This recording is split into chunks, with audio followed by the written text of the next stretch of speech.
Standard Plus 2, Book English, Name Hamming, Chapter Number 1, The Last Lesson। उस सुबह मैं बहुत ही ज्यादा देर से चला था। दूसरी तरफ मुझे एम होमिल से डर लग रहा था क्योंकि उन्होंने हमसे पार्टिसिपल के बारे में एक जरूरी सवाल पूछना था। एक पल के लिए मैंने सोचा कि स्कूल ना जाकर क्यों ना मैं बाहर ही खेलूं, लेकिन इतनी गर्मी और धूप थी। जंगल के किनारे पक्षी भी चहचहा रहे थे और आरामशीन के पीछे खुले मैदान में प्रसिया के जो सैनिक थे वो प्रैक्टिस कर रहे थे। ये सब मुझे पार्टिसिपल से तो कहीं ज्यादा अच्छा लग रहा था, लेकिन मेरे अंदर खुद को रोकने की शक्ति थी। मैंने खुद को रोका और मैंने स्कूल की तरफ अपना कदम बढ़ाया। जैसे ही मैं टाउन के पास से पहुंचा तो वहां मैंने देखा कि बोर्ड के पास बहुत ज्यादा भीड़ लगी हुई थी। पिछले 2 सालों से हमें वहीं से सारी बुरी खबरें मिल रही थी, जैसे कि हारे हुए युद्ध, ड्राफ्ट, कमांडिंग ऑफिसर के नए आदेश। मैंने बिना रुके सोचा, अब पता नहीं क्या हो गया यहाँ। मैं जितना तेज भाग सकता था उतनी तेजी से भाग रहा था। तभी लोहार, जो कि अपने हेल्पर के साथ खड़ा था, उसने मुझे चिल्लाते हुए रोका कि इतनी तेज भागने की जरूरत नहीं है, तुम्हारे पास बहुत ही ज्यादा समय है, तुम आराम से जा सकते हो। मैंने सोचा कि शायद ही मेरा मजाक उड़ा रहा है। मैंने उसे इग्नोर किया और मैं आगे हाँफता हुआ स्कूल के पास पहुंचा। ये बात तो हम सभी जानते हैं कि जब भी स्कूल शुरू होते हैं तो एक अलग ही हलचल होती है। गलियों में उसकी आवाज सुनाई देती है, जैसे कि कोई डिस्को चालू और बंद हो रहा हो। कई सारे बच्चे एक साथ लेसन को दोहरा रहे होते हैं और वहीं घंटी भी हमें स्कूल की सुनाई देती है। मास्टर का डंडा, जो कि मेज पर बार-बार बज रहा है, वो हमें सुनाई देता है। परंतु आज के दिन जब मैं स्कूल पहुंचा था, सब कुछ बिल्कुल शांत था। मानो ऐसा लग रहा था कि जैसे आज संडे हो। जैसे ही मैंने अपनी कक्षा की खिड़की की तरफ देखा तो मेरे दोस्त, जो कि पहले ही पहुंच चुके थे, वो कक्षा में बैठे हुए थे। और जैसे ही मैंने थोड़ा ध्यान से देखा तो मैंने एम होमिल को जोरदार खतरनाक लोहे का डंडा लेकर यहाँ वहां घूमते हुए देखा। मैं एक पल के लिए डर गया। मुझे लगा ना जाने अब मेरे साथ क्या होने वाला है। चूंकि मैं अकेला था तो मुझे अकेले जाकर ही दरवाजा खोलना पड़ा। जैसे ही मैं अंदर पहुंचा तो सिचुएशन एकदम बदल गई। मास्टर ने मुझे कुछ भी नहीं कहा। उन्होंने कहा, तुम्हारा ही इंतजार था छोटे फ्रेंड्स, जल्दी आओ, हम तुम्हारे बिना ही शुरू करने वाले थे। मैं एकदम से जाकर अपनी सीट पर बैठ गया। जैसे ही मैं बैठा, इतने में मैंने नोटिस किया कि मास्टर ने बहुत ही ज्यादा चमक दमक वाले कपड़े पहने थे। उन्होंने झालर वाली शर्ट, हरे कलर का कोट और ऊपर मखमली टोपी पहनी हुई थी। मुझे ऐसा लगा कि आज कोई स्पेशल फंक्शन तो नहीं है, क्योंकि ये तो स्पेशल ओकेजन्स पर ही मास्टर डालते हैं। और जैसे ही मैंने क्लास की तरफ रुख करके देखा तो मैं एकदम से कुछ अजीब सा मुझे एहसास हुआ। स्कूल काफी ज्यादा अजीब दिखाई दे रहा था। और इससे भी ज्यादा चौंका देने वाली बात तो ये थी कि जैसे ही मैंने पीछे पलटकर देखा तो वो डेस्क, जो कि हमेशा खाली रहा करते थे, वहां पर गांव के अलग अलग लोगों को बिठा दिया गया था, जिसमें कि पुराना डाकिया, पुराना मेयर लोग भी शामिल थे और कुछ और लोगों को भी वहां पर शामिल किया गया था। सभी लोग उदास से नजर आ रहे थे। तभी डाउजर ने पुराना प्राइमर निकाला और उसको थपथपाकर अपने घुटनों पर रख लिया, फिर उसे देखने लगा। मैं इन सभी चीजों के बारे में सोच ही रहा था कि तभी अचानक से एम होमिल अपनी कुर्सी पर बैठे और अपनी गंभीर आवाज में उन्होंने स्वर निकाले। ये वही आवाज थी जिसमें अक्सर वो हमारे साथ बोला करते थे। उन्होंने कहा, मेरे बच्चों, ये तुम्हारा लास्ट लेसन है जो कि आज मैं तुम्हें दूंगा। बर्लिन से अल्सेस और लोरेन के स्कूलों में केवल जर्मन भाषा को पढ़ाने का ही आदेश आया है और जो नया टीचर है वो कल आ रहा है।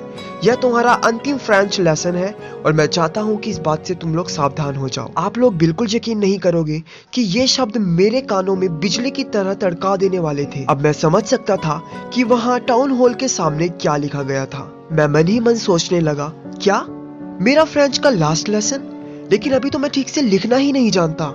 कंफ्यूजन में मैं कभी ये सोचता कि मैंने फ्रेंच सीखी ही क्यों, मुझे वहीं रुक जाना चाहिए था। तो वहीं दूसरी ओर कभी मैं ये सोचता कि काश मैं आगे और पढ़ पाता। मुझे बहुत ज्यादा अफसोस हो रहा था कि मैं फ्रेंच नहीं सीख सकता था।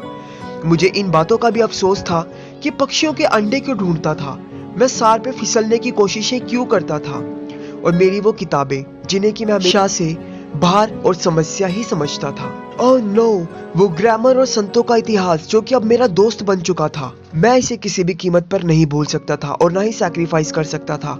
और जहां तक मैं सोच सकता था, एमोमिल भी ऐसा नहीं कर सकते थे। और जैसे ही मैंने एमोमिल के बारे में सोचा तो मेरी दिल की धड़कनें बहुत ही ज्यादा तेज हो गई। मैं उन सभी बातों को भूल चुका था कि कैसे एमोमिल मुझ पर डंडे चलाया करते थे, मुझ पर चिल्लाया करते थे। लेकिन इस वक्त तो मैं यही सोचकर भावुक था कि ना जाने मैं एमोमिल को दोबारा कभी देख भी पाऊंगा या नहीं। इसी बीच मेरा नाम पुकारा गया और मुझे पार्टिसिपल के बारे में सुनाने के लिए कहा गया। मैं काफी ज्यादा डरा हुआ था, मैं घबरा गया, मेरी दिल की धड़कनें तेज हो गई। मैंने डेस्क को एकदम कस के पकड़ लिया। तभी एमोमिल ने मुझे कहा, तुम चिंता मत करो, मैं तुम्हें डांटूंगा नहीं छोटे फ्रेंड्स, तुम काफी बुरा महसूस करते होंगे। आखिर क्या होता है, हम अपनी जिंदगी में सोचते हैं कि मेरे पास बहुत समय है, मैं आज नहीं कल करूंगा, और अब देखो हम कहाँ आ पहुंचे हैं। और अल्सियस के साथ तो फिर यही समस्या है, वह सीखना कर पर ही तो टालती रहती है। अब तो उन लोगों के पास ये भी कहने के लिए मौका होगा कि तुम फ्रांसीसी होने का नाटक करते हो। ना तो तुम्हें फ्रांसीसी भाषा बोलनी आती है और ना ही तुम लिख सकते हो। परंतु तुम सबसे बुरे नहीं हो छोटे फ्रेंड्स, तुम इस बात को अपने दिल पर मत लो, क्योंकि इसके अलावा हमारे पास काफी संख्या में और भी लोग हैं जो कि बदनामी के लिए काफी है। और फिर तुम्हारे पेरेंट्स भी तो तुम्हारी पढ़ाई को लेकर इतने चिंतित नहीं थे। वो तो तुम्हें अपनी मील पर या फिर किसी फार्म पर लगा देना चाहते थे ताकि पैसे बने। और गलती तो मेरी भी कम नहीं है, दोष तो मेरा भी बहुत है। क्या मैंने भी तुमसे कभी अपने बगीचों को साफ नहीं करवाया? मेरे बगीचों में पौधों में पानी तुम ही तो डालते थे। और मुझे जब कभी मछली पकड़ने के लिए जाना होता था तो मैं छुट्टियां कर दिया करता था। गलती मेरी भी बराबर की ही है। इसी तरह एमोमिल फ्रेंच भाषा की लगातार तारीफें करते रहे, कहने लगे कि ये सबसे सुंदर भाषा है और हमें इसकी रक्षा करनी चाहिए। बात को तो वो यहाँ तक लेकर गए कि जब कभी भी नस्ल गुलामी होती है तो उनकी भाषा कुछ इस तरह काम करती है जैसे कि जेल की चाबी स्वयं जेल में बंद कैदी लोगों के पास ही हो। फिर उन्होंने हमें ग्रामर पढ़ाना शुरू किया। उस दिन जब ग्रामर मैं पढ़ रहा था, मैं काफी ज्यादा हैरान था कि आखिर मैं इतने अच्छे से समझ कैसे गया। शायद गलती मेरी थी, मैंने पहले कभी इतना ध्यान नहीं दिया, और शायद एमोमिल ने भी कभी आज तक इतने अच्छे से पढ़ाया नहीं था। बेचारे एमोमिल, वो उस वक्त में एक ऐसे व्यक्ति के समान प्रतीत हो रहे थे जो कि जाने से पहले उसके पास जो कुछ भी है वो हमें सौंप कर चले जाना चाहते थे। ग्रामर के बाद अब लिखाई की बारी थी और एमोमिल के पास हमारे लिए काफी सारी नई सुंदर नोटबुक्स थी जिनको की बारीकी कढ़ाई से डिजाइन किया गया था और डंडे के सारे हमारे डेस्क पर लटकी हुई थी। काश कि आप उस माहौल को महसूस कर पाते जब क्लास में एकदम शांति थी, कहीं से भी कोई शोर नहीं था, और अगर कोई कीट भी क्लास में आ रहा था तो किसी का भी ध्यान उसकी तरफ नहीं हो रहा था। क्लास में सिर्फ कागज पर पेन चलने की ही आवाज आ रही थी। जब कभी मैं छत की तरफ बैठे हुए कबूतरों को देखता था तो मेरा ध्यान यही बनता था कि क्या वो लोग जर्मन भाषा इन कबूतरों को भी सिखा देंगे कि जर्मनी में हमें गाना कैसे गाना है। जब कभी मैं नोटबुक की तरफ से नजर हटाकर एमोमिल को देख रहा था तो उनकी नजरें यहाँ वहाँ हो रही थी, जैसे मानो हर एक चीज को वो गहराई से देख रहे थे। उनके लिए कितना मुश्किल था उस जगह को छोड़कर जाना जहाँ पर वो पिछले 40 सालों से थे। खिड़की के ठीक सामने उनकी क्लास थी और ठीक सामने ही बगीचा भी था। उस बगीचे में उन्होंने अपने हाथों से बेल को उगाया था और वो बेल मानो छत से इतने अच्छे तरीके से चढ़ रही थी जिसका कि सुंदरता में क्या ही कहना था। और छत पर उनकी बहन रोज घुमा करती थी। वही बहन अब ऊपर कपड़े पैक कर रही थी, सामान पैक कर रही थी। ये सिचुएशंस उनके लिए शायद बहुत ही ज्यादा मुश्किल और दुखदाई थी, लेकिन अभी भी उनमें साहस था।